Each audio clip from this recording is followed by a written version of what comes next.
আসসালামু আলাইকুম। রুবিনা আইসিটি হেল্পলাইনের পক্ষ থেকে সবাইকে অনেক অনেক শুভেচ্ছা। HTML এর টিউটোরিয়াল 8 পর্বে আজ আমি আলোচনা করব টেবল ট্যাগ নিয়ে।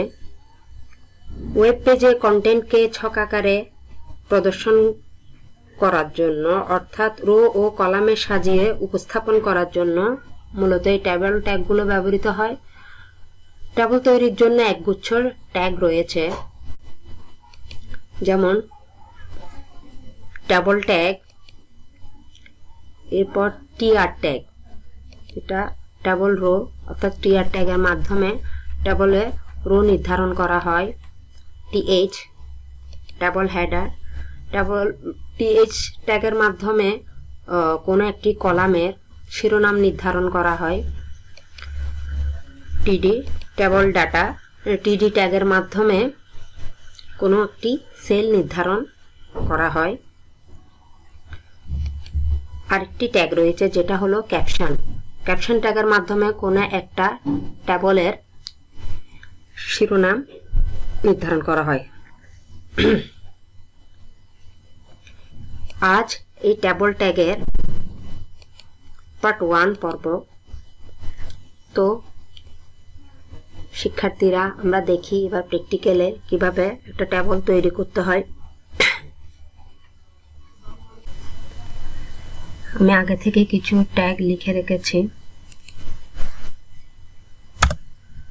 বডি ট্যাগে। এবার যেহেতু আমরা টেবল তৈরি করব, এজন্য আমাদের প্রথম ট্যাগ টেবল তৈরির দিতে হবে টেবল।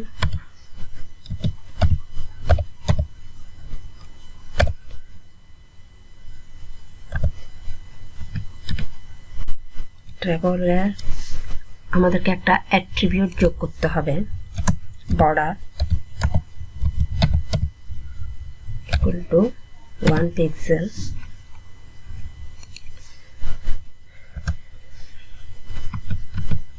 বা টেবলের একটা শিরোনামের জন্য ক্যাপশন ট্যাগ দিতে হবে।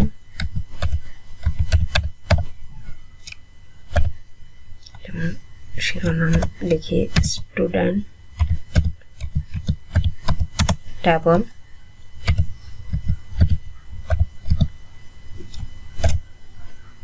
ক্যাপশন ট্যাগ শেষ।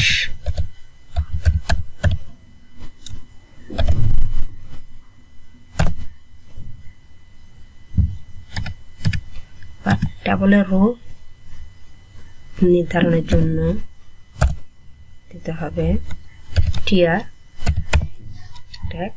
প্রত্যেকটা রোর জন্য টিআর ওপেনিং এবং টিআর ক্লোজিং ট্যাগ দিতে হবে।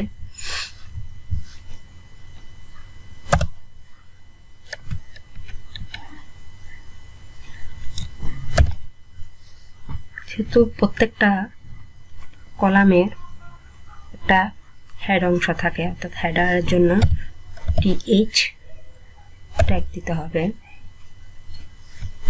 প্রথম কলামের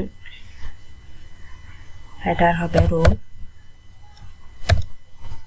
টিএইচ শেষ। এবার আমি এটাকে কপি করি, কন্ট্রোল সি,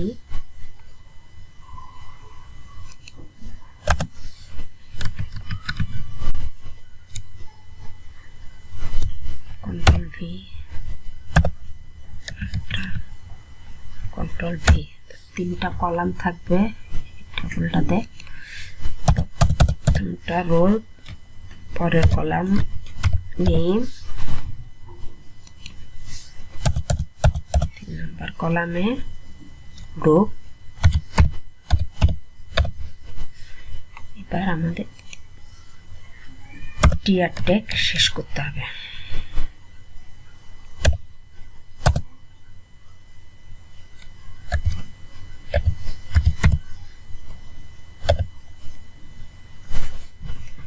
আবার আরেকটা রো তৈরির জন্য আবার টিআর ওপেনিং,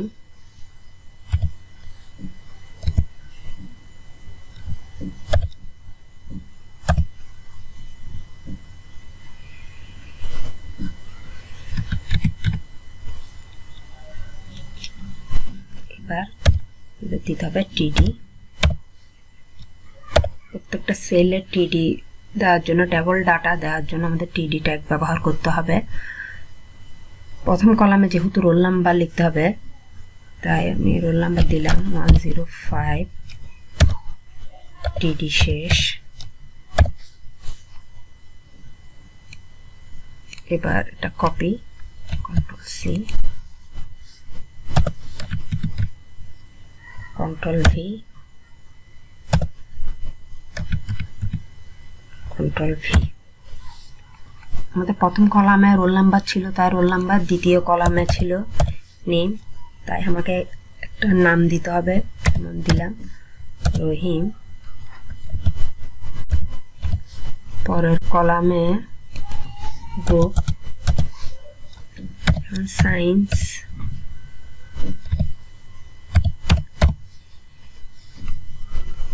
এখানে আমাদের টিআর শেষ করতে হবে। তাহলে দুইটা রো হলো টেবলে। এবার আমরা আগে আউটপুটটা দেখি ব্রাউজারে কিভাবে টেবলটা দেখা যাচ্ছে। এর জন্য আগে আমাকে শেষ করতে হবে table tag.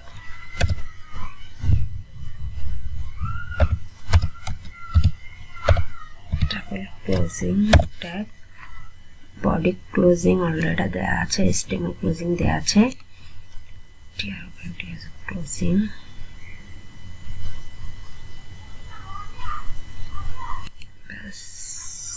Save as, table tag dot HTML, save. ব্রাউজারে কিভাবে শো করেন টেবল ট্যাগ,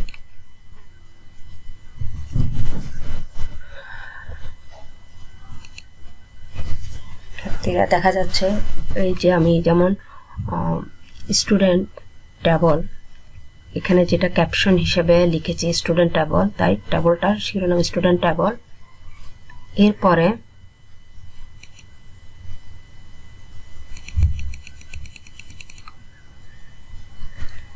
দেখা যাচ্ছে টেবলের প্রথম রোতে 3টা কলাম, অর্থাৎ প্রথম যে টিএইচ আমরা দিয়েছিলাম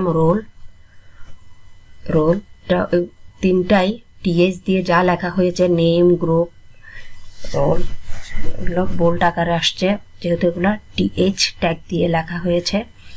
এরপরে আমরা যে টিডি দিয়ে লিখলাম দ্বিতীয় রোতে, যেমন 105 টিডি, 10 রহিম, এরপরে টিডি সায়েন্স। এভাবে আমরা রো এবং কলাম সৃষ্টি করতে পারি টেবলে। যেমন আমি যদি আরেকটা রো করতে চাই, এটাকে আমি কপি করি,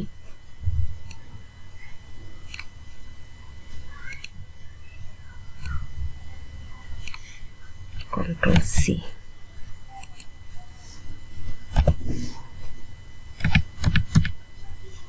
কন্ট্রোল ভি। আমি এই যে রোল নাম্বার চেঞ্জ করে দিই, এটা 211,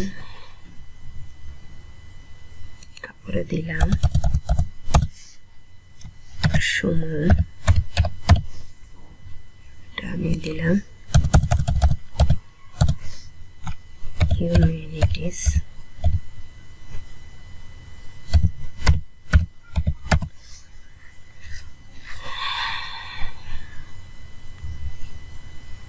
এবার সেভ করি, রিফ্রেশ।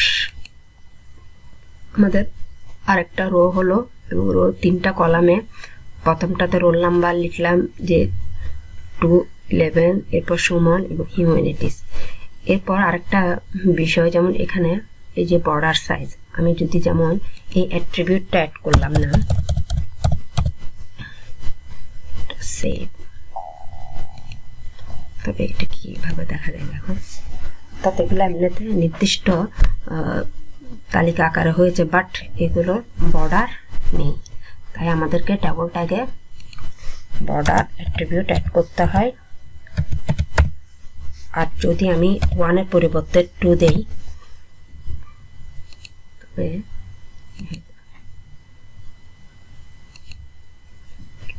এই যে এটা বর্ডারটা 2 সাইজে রয়েছে, 2 পিক্সেল।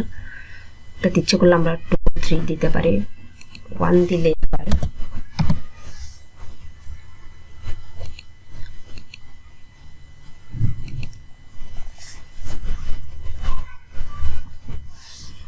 আর আমাদের এই যে ক্যাপশন, মূলত ক্যাপশন ট্যাগে ডিফল্ট এটা অ্যালাইন হয়ে যায় সেন্টার, এবং ট্যাবলের যে অ্যালাইনমেন্ট এবং আরও কিছু বিষয় নিয়ে আমি পার্ট 2-তে আলোচনা করব। ট্যাবলের আজকে পার্ট 1 এতটুকু। আশা করি তোমরা বুঝতে পেরেছ। আল্লাহ হাফেজ।